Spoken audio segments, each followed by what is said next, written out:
What's up, guys? This is Javier Ortega. We're going to give people a couple of minutes to log on. We're here at Huffy Talk. So I hope you guys are doing well. Like I said, we're going to give people a few minutes. And, we're just hanging out, living the life right here in beautiful New Jersey. Finally, no rain.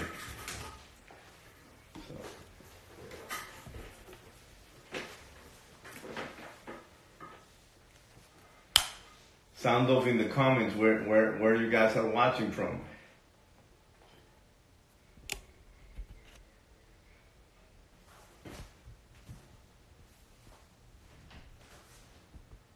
So how we looking, right?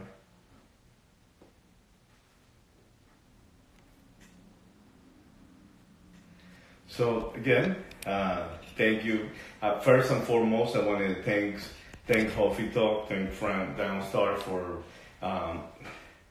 his humbling that he reached out to me and wanted me to be on Huffy Talk. It is an honor for me to be here talking in front of you guys. My name is Javier Ortega, and the founder and director of OGS 1320, a company that specializes in motorsports event, especially the import market. Our marquee event is obviously H-Day. So I guess I start by introducing myself. Who is Javier Ortega? I'm Javier Ortega. I'm a Colombian American immigrant. Got here in 1986 when I was 18 years old, and my passion for cars have always preceded me. I've been into cars since I could remember. And, I came here and I actually got to be able to buy car magazines as they came out and got really into it. When I was able to buy a car, I bought a car and I started enjoying them and got really into cars.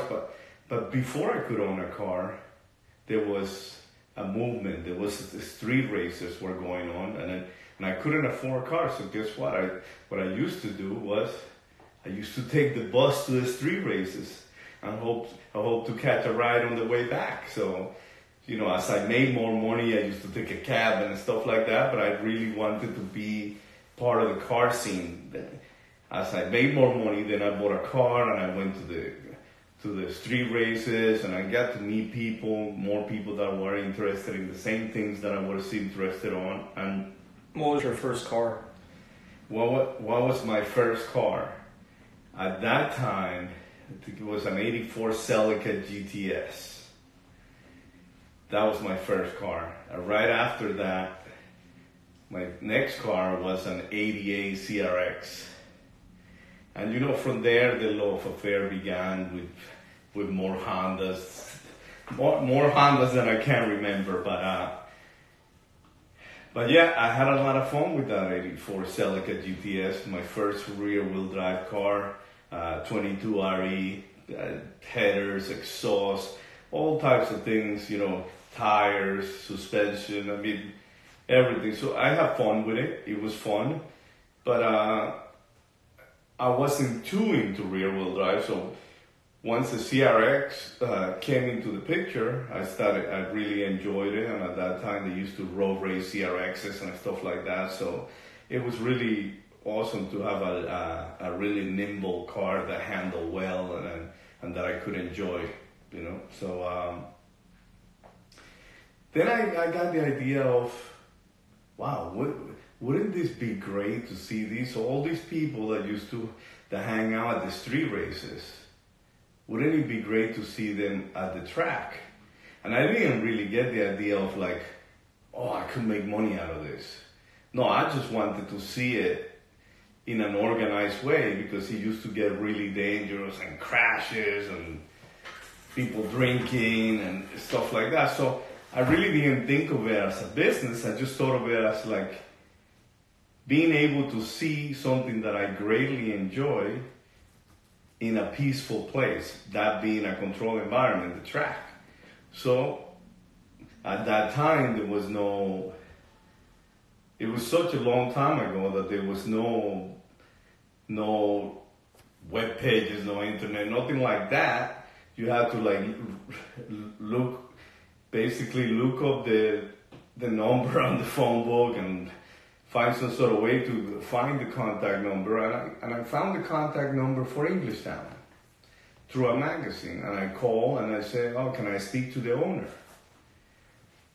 Lo and behold, they put the owner on, and I said, hey, I think there's a thing going on the street that I think you will be great at your track. And he heard me out. He said, okay, well, I'll think about it. Never heard from the guy, for reasons that I didn't know at that time. Then 2 years later, I get a phone call, and he's the owner of Englishtown. Hey, remember that event you mentioned? I'm gonna do it. You mind if I send you some flyers? Absolutely not. Yeah, I'll send you 2 free tickets. He sent me some flyers. I started passing them out. This was 1996. Start passing them out. And hey, before you know, I ran out of flyers. I told him, hey, could you send me more flyers? You're not throwing them out in the garbage, right? He says. And I'm like, nah, man, just people are interested. I pass them out again. The day of the event comes, and he gets 7,800 people at the place. And he was so ecstatic and so happy. He's like, I gotta give you something. And I'm like, nah, man, you gave me 2 free tickets to the event. No, I gotta give you something. I haven't had this happen ever. So he gave me something, and I went on my merry way. I was happy. He was happy, and I got home, and I'm like, this would be great to really see it again. And I called him. I said, I got a couple of ideas. And then from there, we started our relationship. That was Mr. Vince Knapp. He became my mentor. He taught me everything I know in this business. And we started a successful business relationship that went beyond that. He really became like my second father and guided me through a lot of things in life and educated me on a lot of things that I didn't know how to handle in life, and really taught me the business.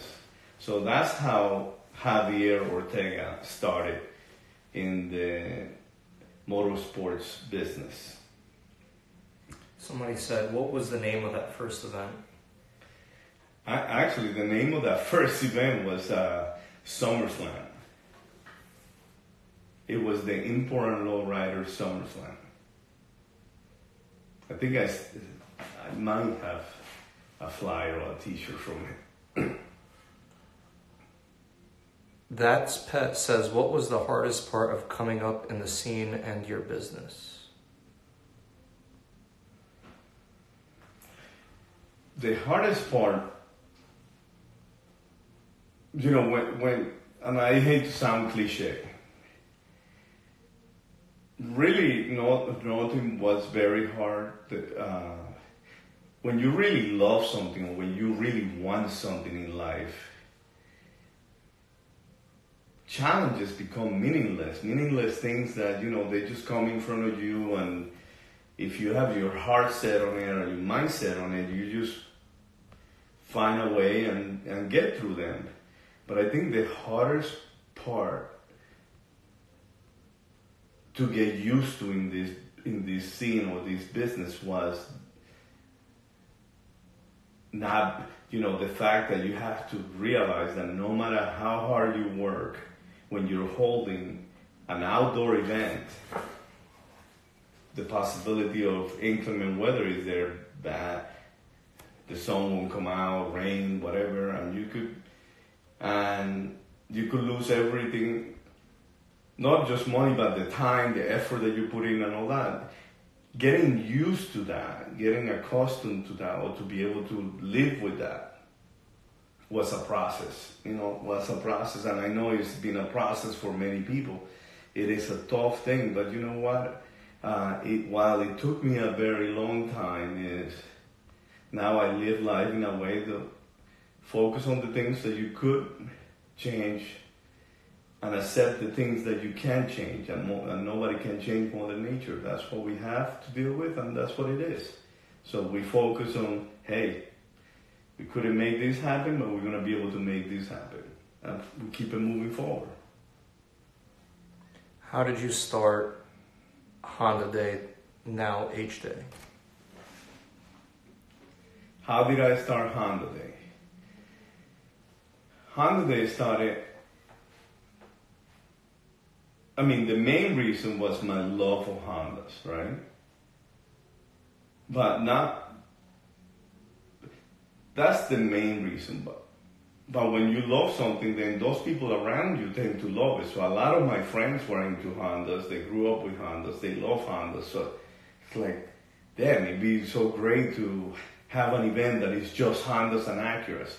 And here's the funny thing, and I'm a betting guy, so I'm willing to say that a large portion of the people here watching right now are Honda and Acura owners. What you guys have to realize is, I'm gonna date myself a little bit right now, right? I'm a little older than you guys, or a lot for some, right? But owning a Honda a very long time ago wasn't as popular as owning a Honda now. So we were sort of the outcasts, where now owning a Honda is the cool thing. Before it's like, oh, you guys with the Hondas. Now, so imagine that. So we wanted our own thing, our own day, our own time to get together. And it started very small, 1,200, 1,500 people. And it grew from there. And then it's, so how do you host that and host something in a way that you give something back to the community? Well, you give away a car. So I started putting together a car with my friends and with businesses that wanted to be part of it and stuff like that. And we gave it to one lucky winner, and it was just a lucky winner at the event. No additional fees, no nothing. It wasn't a plot to anything. But it became very popular, and it also provided my friends and I with an outlet or with an opportunity to get together once again, work on a car, see it come together, and then be able to give it away to somebody that, always wanted a car like that. And how did it go now to H Day? That's a long, complicated story, but let's just say, at some point, the name Honda Day became too large, and there were issues that I can't really go into that prompted us to legally have to change the name to the name that is trademarked now, or we own the registered trademark for H Day. What year was your first H Day, and what car was the first giveaway car?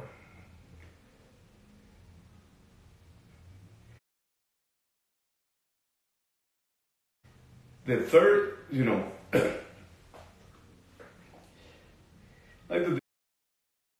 the first H Day was in 2002, like the first organized H Day. I don't believe we gave away a car that year, though, as that was the initial idea of the event. But I don't believe we gave away a car that year. What was the first giveaway car? The first giveaway car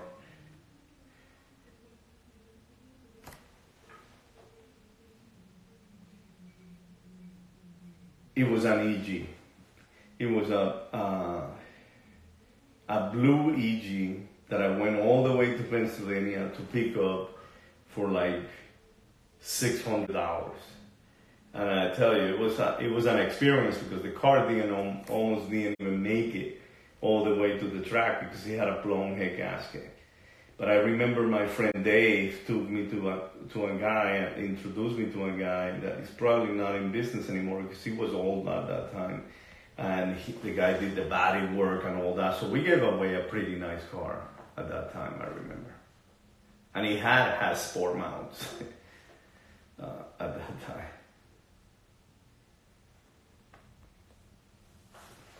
Got me to this point, one of them being meeting my mentor and having him guide me and educate me into how to better deal with certain things and how to run events in a proper manner, how to do things better, how to take care of the customers, etc. But those are the type of experiences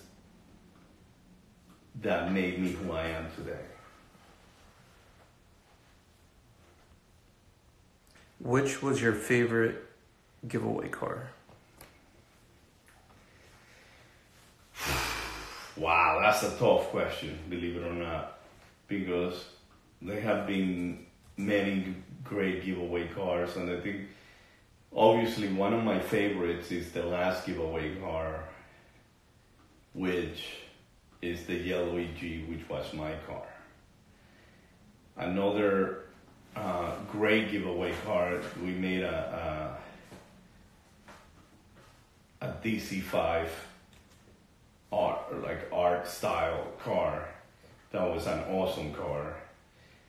And one car that whenever I look at it, I can't get over it was the J Series coupe that we gave away with the DC2 front. That car, we really went above and beyond, and it's got like incredible stuff. That's honestly one of my all-time favorites.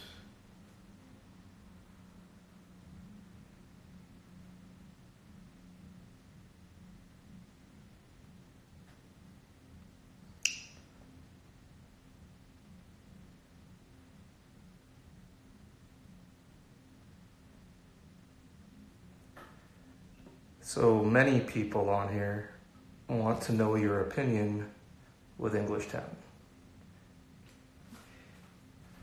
You know, my opinion with Englishtown regarding what they did with the drag strip, I'm assuming the question. That's the exact question?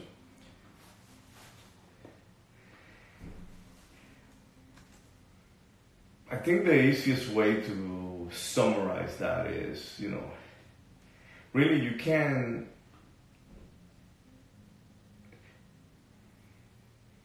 make a judgment on other people until you walk in their shoes. And I will say this,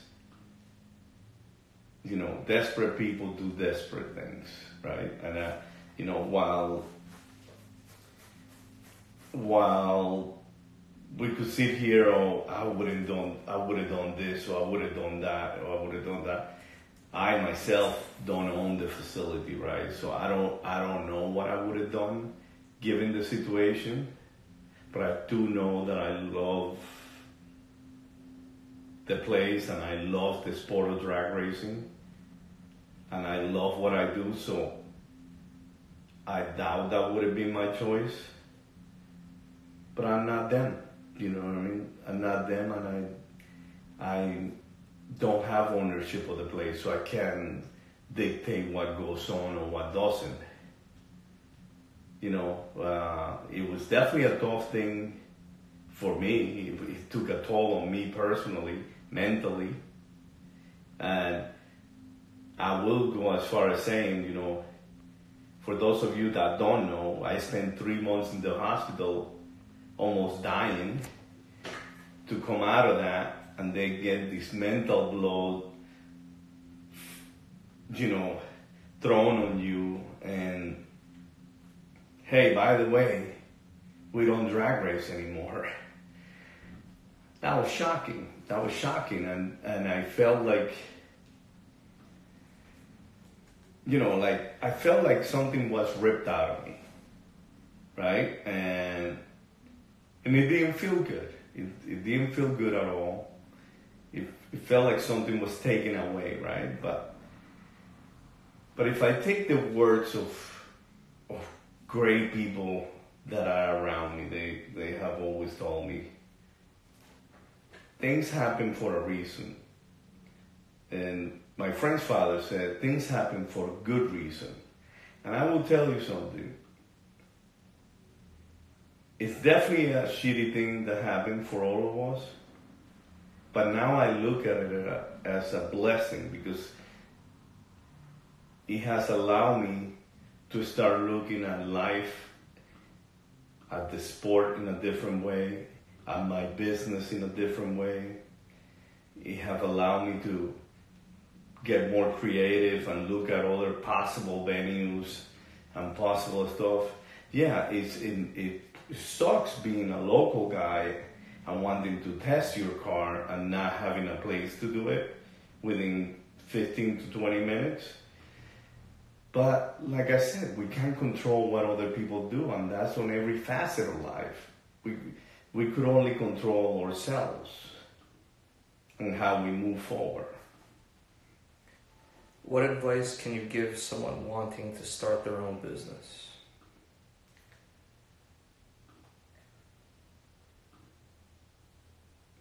The biggest advice that I could give someone that want to start their own business is A, believe in yourself. B, have patience because things do not happen overnight.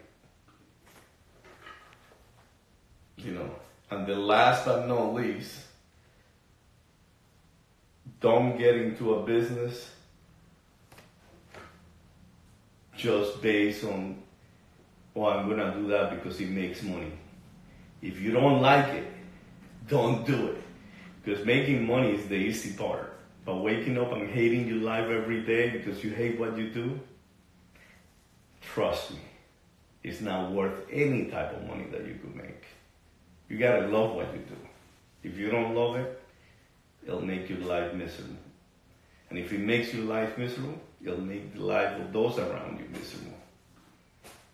So. Was E-Town closing a surprise to you and your staff? To say it was a surprise, it would be an understatement because I basically found out 5 minutes before everybody else. I felt when that happened, I felt like Kevin Hart was looking at me laughing like, you weren't ready. And I wasn't, you know, and it really taught me a lesson. You know, we look at older people and, you know, of course I'm older than most of the people that are watching now, but we look at older people and what they say as, what do you know? Oh, this, that, you know? When somebody tells you, save for a rainy day, they know what they're talking about. So if you're watching right now, right? And you get 100% of your income, right? It's your job to manage that. If you're not saving at least 25% of it, trust me when I tell you, you're not ready for a rainy day. And thankfully, without knowing, I wasn't mentally or physically ready, but financially, we were kind of ready. And we were able to take that big punch. Not only a punch, Brian, but how would you characterize that? We got a kick in the gut, to be polite. And we were able to endure it, but it wasn't pretty. It was tough, it was stressful. But my advice to everybody that is in business, you know, keep your safety net, keep your insurance fund for those tough days, because those tough days come sometimes. And then if you're prepared for it, the stress level don't have to go over here. You'll stay here and when you're not stressed, you're creative, you're able to do more business, move forward, and move past whatever challenge that is. What advice would you give to us with kids and trying to push and make our kids interested in cars? The first thing that I'm going to say is, we're all different people. or kids included. I have 2 kids, Mauricio and Sofia, and they're both worlds apart. They love each other, great brother and sister, but they like different things. I think if you expose your kid to what you like, he'll let you know if that's something he enjoys. But forcing your kid to like something is never a good idea. Exposing them to why is this fun, why this is cool, why is it, kids nowadays are very smart and they have incredible resources of knowledge. They have an iPad in one hand, they have a phone on another, and they're gonna be able to figure out what they like or what they don't like. But guess what? Meets, car shows, car events are a great family outlets where you could take your kid and spend time with them, right? And if your kid sees that, when I go to these things, I'm spending time with my mommy or with my daddy, and I enjoy it, and I like cars, and they start learning what kind of car is this or that.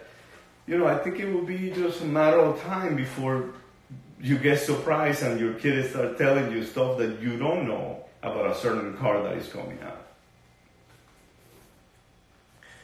Who was or were your role models? I mean, I have to say Vince Knapp was my mentor and my role model, and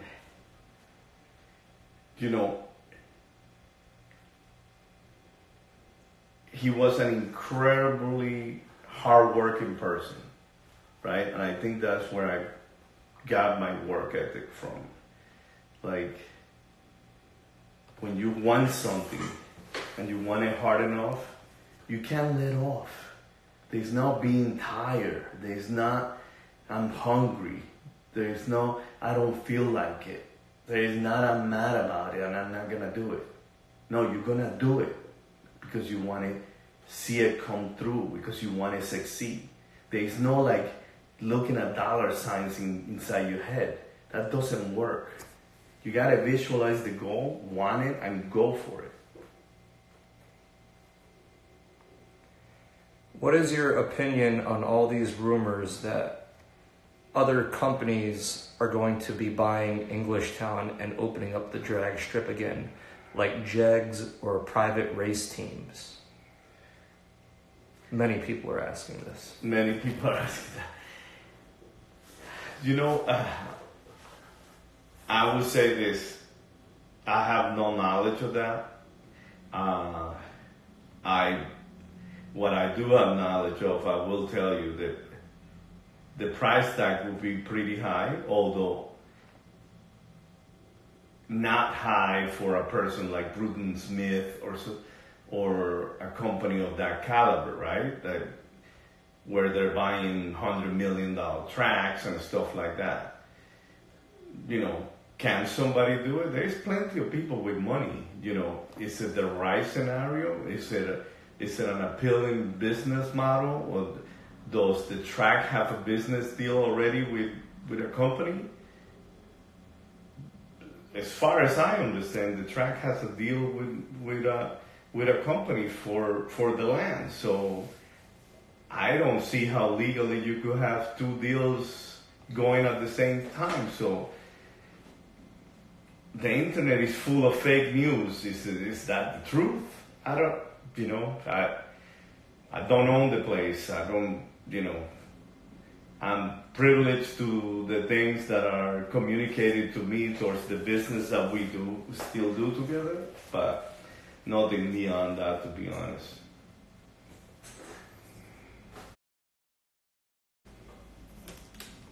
Now that H-Day, what was your expectation before the event and what are your thoughts after?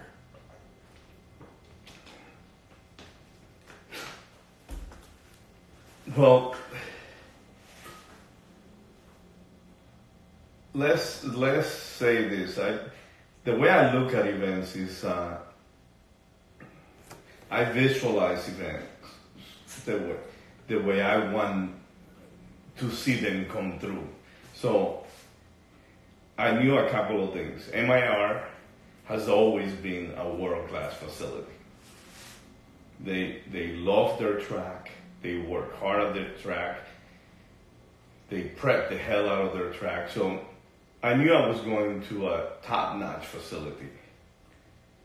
I knew that our H-Day fans are super hardcore. I also knew that there were a lot of negative feedback online, like, oh, too far, I'm not gonna drive, and this and that. But the reality of it, right, is that we live in a country of 350 million people. And we were going to a different demographic area with a lot of people that are like Hondas and Acuras in that area. So I knew that we could be successful and had a successful event, but that we needed good weather. What I didn't know is that even with inclement weather, with the snow on Saturday, we will have almost 5,000 people. That's what I didn't know.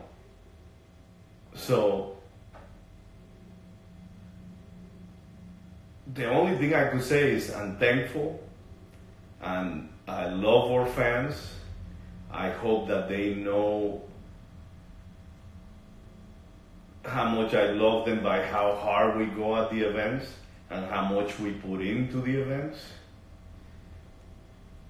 And I think they just showed us they love us back, as cheesy as that might sound, It feels good to know that people appreciate what you do.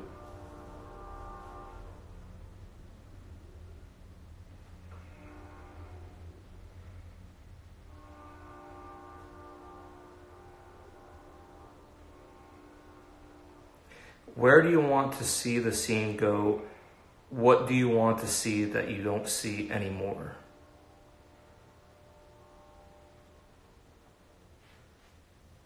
Where do I want to see the scene going? I think the status of the scene is a byproduct of where we're at right now, right? What I want to see more is education. People learning the difference between part A and part B, and where is this part make, and why does this part work this way, and why this brand is here and that brand is over there. Education. I want to see people that know better teach other people or pass on their knowledge to other people. Not just let somebody make a mistake purchasing something and make fun of them behind their back because, I'm cool, but he's not, and he doesn't know it. Teach the other people coming up why certain parts are important and why some brands are not good and why other brands are better without prejudice.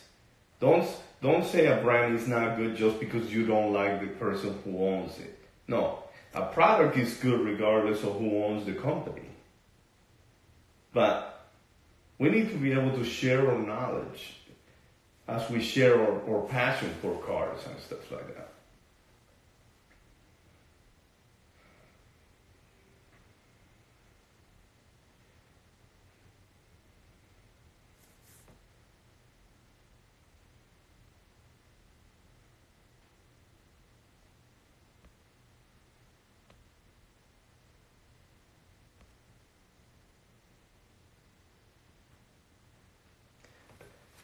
What do you think about the next H-Day event? I mean, judging from the first one, I think the next one is going to be awesome. I think we have some great ideas. We got some great feedback. The track as well as ourselves. We learned new things about the track. We're making some adjustments. We got some additions I think we're getting ready to give, another incredible event to our H-Day fans. When is it? September 15th and 16th at Maryland International Raceway. For more info, of course, go to gohday.com. And obviously you guys are following us on Instagram, but we put a lot of content on Facebook, so hopefully you guys could check that out too. And,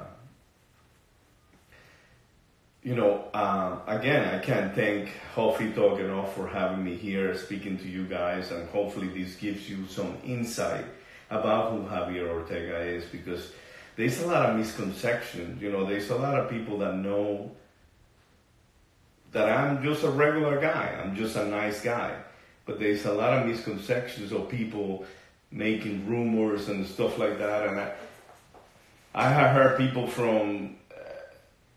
say from things like that I worship the devil to ridiculous things to where, and the truth is that, hey, I was raised a Catholic. I'm a Catholic. But I went to Presbyterian school. I could respect all religions. I have no prejudice towards people in regards of religion or politics. I don't get involved in politics. I try to mind my own business. I try to support people's events when I have time, when my family life permits and my work life permits. I have nothing against other people having events, as long as they don't take the names of my events or the classes, For those of you that raised the sport front-wheel drive class, if I don't say this, Ralphie, my grandfather, would be upset at me. But yes, I created the sport front-wheel drive class, and OGS 1320 actually owns the trademark of sport front-wheel drive, and that class was an evolution of Class B at the Import Survival Series, an event that I started in 1996. And those who date back in the scene to that time, Tim Gray used to run the hybrid class at that time, the H, Class H, which was like EGs with B-Series motors and stuff like that. So I have a long-standing history with drag racing and import cars. Therefore, my knowledge is a little bit extensive compared to the people that doubt it. But yeah, like I said, I'm just a regular guy that loves cars, that love making people happy, doing events. If you ever have a question about me, DM me. I'll be glad to answer. You know what I mean? Don't hesitate. There's a lot of speculation out there about who Javier Ortega is. I think I was pretty honest on saying who I am and what do. I get up in the morning, I don't think about anybody else other than my kids or what I want to accomplish this very same day. I don't think about wishing bad on anybody. I think about what do I want to accomplish? What's my goal for the day?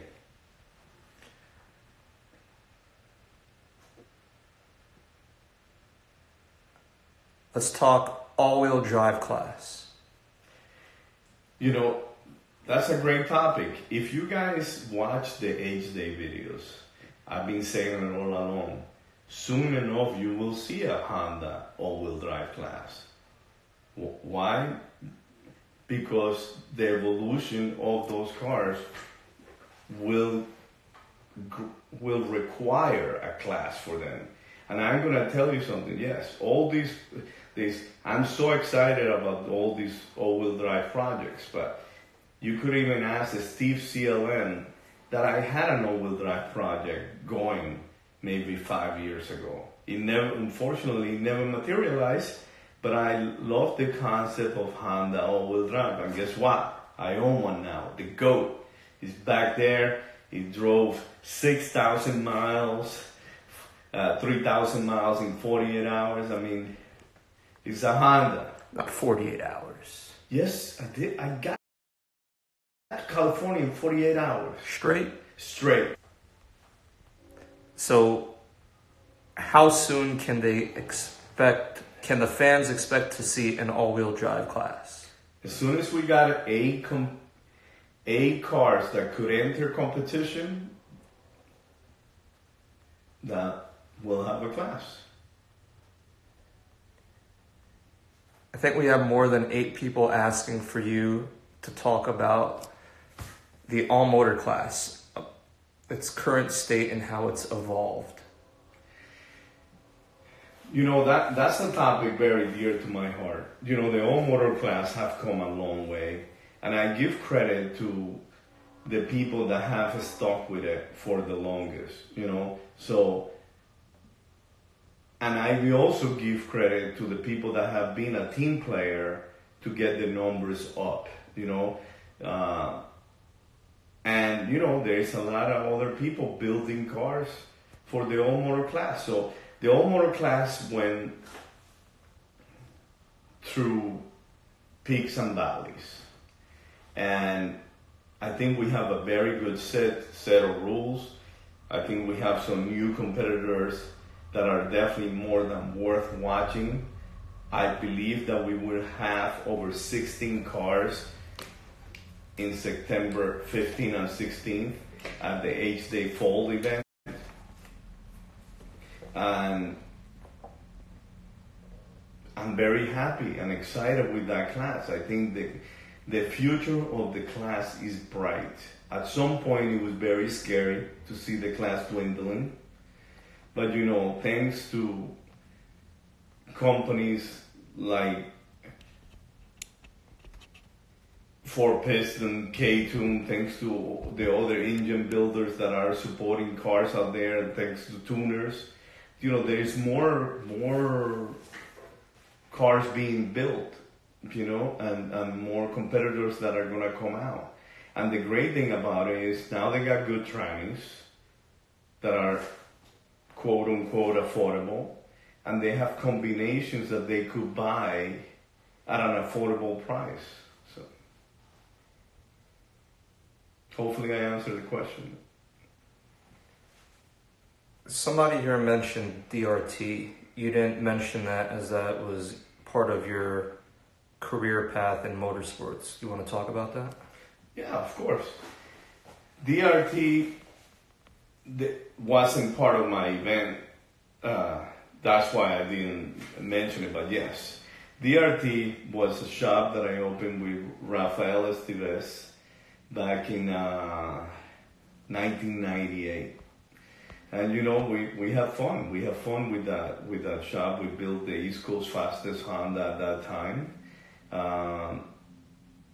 You know, I use the word we like I have a mouse on my pocket, because Ralphie was really more the hands-on guy and the guy that tuned it, built the motor and all that. So, and for those of you guys that don't know, this is gonna enlightening story. You know, if you go back to a Vibe magazine story written called Racer X, it was based on Ralphie. The character Dominic Toretto from Fast and the Furious 1 was based on Rafael Estives, who was my partner at DRT. And he still has the DRT shop now in South Amboy. But yeah, that was part of my experience on motorsports.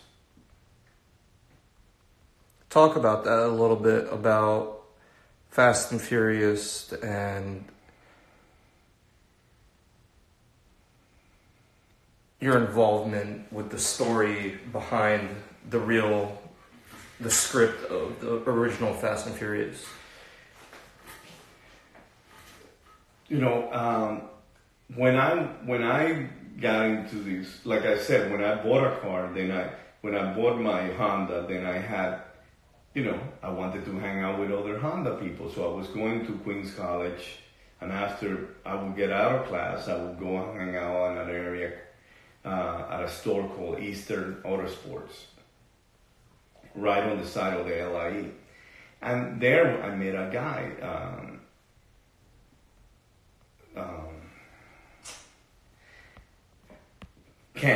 Ken Lee. I almost forgot his name. He was working at that time for the Daily News. And he was writing a story about import cars and all this. And hey, we started hanging out and he wrote the story. We became friends, and then he came to me one day, he goes, what my life dream is right now? Is to write a story for Vibe magazine. And I'm like, Vibe magazine? Isn't that a hip hop magazine? Yeah, but they only take respected articles. I'm like, oh, okay, what do you want to write about? Oh, street racing. Here's a guy that knew nothing about street racing, this guy Ken. So I'm like, oh, okay, so I'll take you around. So I started taking him to the street races, and he goes, well, okay, I need a character. No problem. So I introduced him to a guy that I knew that was winning a lot of races and stuff like that, but didn't speak English, so he couldn't communicate with Ken. And then one day we're out there, and the guy that I knew gets beat by Ralphie. And I started talking to Ralphie, and I said, oh, these guys speak perfect English, Ken. This guy might be your guy. And we befriended Ralphie, and our friendship started. We opened the business, and the story kept building up. As Ralphie and I would hang out and go to the street races and stuff like that, Ken would go with us, and he would keep writing his story. The story took 2 years. When it was published, it was a great story, and then all of a sudden, he brings some Hollywood people to the shop, and he's like, okay, oh yeah, they want to talk to you guys. And they talk to us, but nothing ever happened. We don't hear anything, and then all of a sudden we hear that the movie comes out, and it's exactly has some things that happen in real life, and has a statement that belongs to Ralphie. Like when he says, "I live my life a quarter mile at a time," that's actually Ralphie's quote. But the funny thing is, we never got a call back because they hired a guy by the name of Craig Liverman, famous for that Motec exhaust statement. So we were out of the picture. And here we are, but hey, you know what? That's the past and this is the present. But we don't use Motec exhaust though on our cars. Why? For anyone watching this that has no idea why that's a joke. You want me to answer the question? Yeah, because there's people watching this that believe there's Motec exhaust. Because Motec doesn't make exhaust; they make electronic. They make some of the best engine management computers that you could have, right? An exhaust at that time, you would buy an HKS, an Apex C, obviously a Grady exhaust, but not a Motec exhaust. Whose fault was that for them saying that line in the movie? Their automotive technical advisor. So, but hey, that's what it is. Sometimes stuff like that happens. Will H-Day be at Maryland International Raceway in 2019? You know what? Yes, we have a great relationship with Royce Miller and Jason and his brother Chris. So yes, H-Day will be at MIR in 2019, but look out. We're looking to expand the H-Day brand. We're not going to overdo it. We believe in quality rather than quantity. But there might be another H-Day, guys, in your future. There might be 3 H-Days in 2019.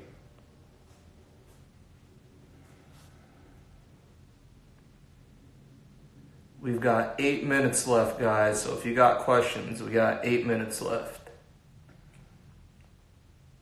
Maybe they're tired of listening to me. They got no more questions, right? Will you be at Ratchet Friday tomorrow? Of course.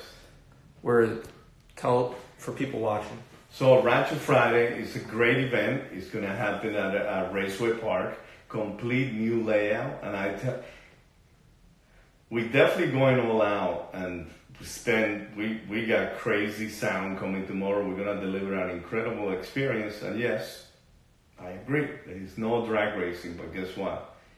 There are car meets that happen every night, and there's no drag racing. We're going to provide a different experience than a regular car meet. And if you've been to Ratchet Friday, you know that the lifestyle is incredible. We go all out, and we just increase our sound budget by a lot. And we got some lights, we got the dancers coming, ladies are free all night, and we're gonna be able to go to almost until 12 midnight. So hey, come out and have some fun, and guess what? The best part of it is only $10. And 15 to show your car, so it's an easy sell. What other business would you be interested in other than doing events? I'm currently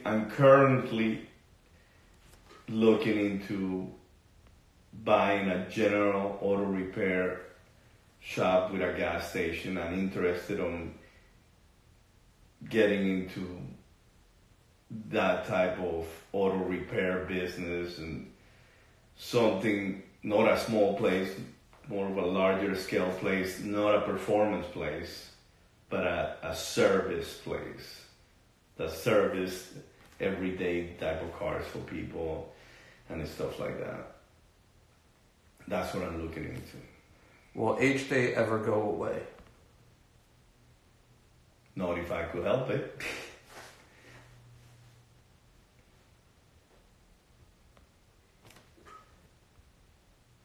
I know, I think we proved that OGS is not dead. For the guy, that's a shout out to the guy that made the meme. There was a lot of speculation. OGS is dead, H-Day is dead. There was another very famous guy that always attacking people that said, H-Day numbers are dwindling down and this and that. I think we could put that thing to bed. So, I do remember seeing that post, OGS 1320 is dead. Elaborate on that. How you felt when you read that to where you are now. People love to kick other people when they're down. And I tell you, at that time is when we just got the Raceway Park news and stuff like that. So it was to me, it was equal to, cutting your hand and then somebody throwing salt or lemon on it. Let's make a thing. So I was like, oh yeah, okay. But you know what? I love a challenge. So guess what? Not just myself, but Brian and the rest of the OGS team, we went to work. And our fans say, hell no, OGS is not going away. We're going to be there wherever OGS is going to be. And they were there. So, over 10,000 of them. Yes, over 10,000 of them. And the guy who made the meme was like, probably home.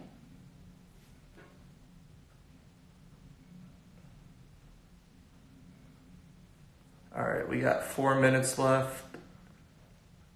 I just want to say thank you to everybody that tuned in and watched. Again, it's an honor to be in front of you guys and speaking and being myself and just letting you know how I started, the process that I went through to get here to where we're at.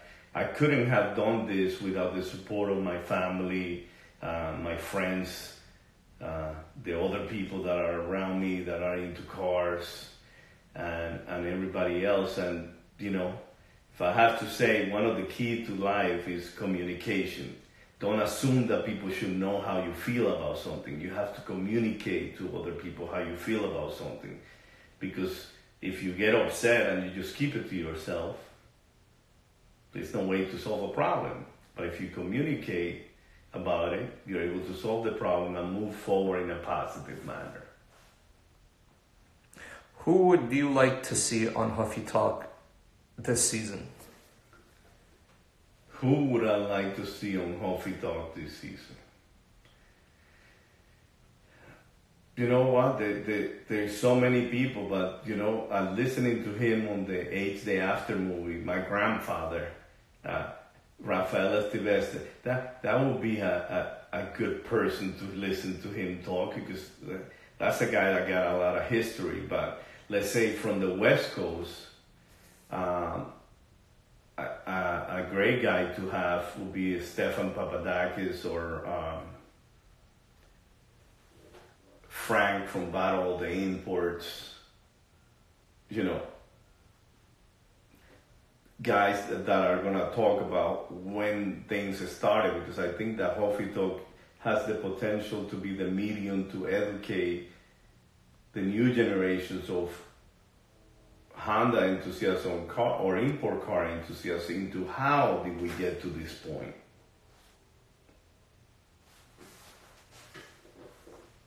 So there's a lot of people with a lot of knowledge. Matt Rodriguez, former editor of Honda Tuning, who will be a great guy to listen to here on Huffy Talk, with a lot of knowledge.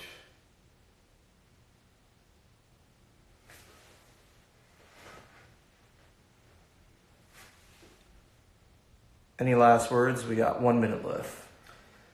Well, thank you. Don't let other people believe in yourself. Don't let other people tell you that you can't do it. Always think that you can do it, and think that you will do it, and you will do it. So believe in yourself, stay positive, and you know what? Don't get hyped on social media likes, because at the end of the day, they mean nothing. What it matters is what is out here and here. Peace out, believe in yourself, and you know why? It's all love. If they want to follow you? Follow me at D1320Don. If you want to follow me, I try to keep it positive. So positive and car oriented, no negativity. Negativity just get the black button and we keep it moving. We got 1 minute, 30 seconds on this extra clock right here. Frank, we're going to go a little bit. Bunch of people were talking about road course. Your thoughts on it? I love the road course. I actually got to drive my NSX at the Raceway Park road course, and I'm going to get the chance to drive the GOAT at the Raceway Park road course on June 10th at the Honda Acura Mega Meet. I'm excited to go to that event because there's a lot of social media pages that are supporting the event, but I'm even more excited at the fact that I'm going to be able to put the GOAT to the test on the road course with my brand new fast brakes setup. And did I mention the car got spoon coilovers? I got lucky. So I'm hoping to also have the NSX there, but I will be driving the GOAT, believe it or not. The NSX, I might put my grandpa to drive it, which, by the way, is a former Dominican Republic road racing champion. DRT Racing's watching you right now. Yeah. Hey, Grandpa. So I'm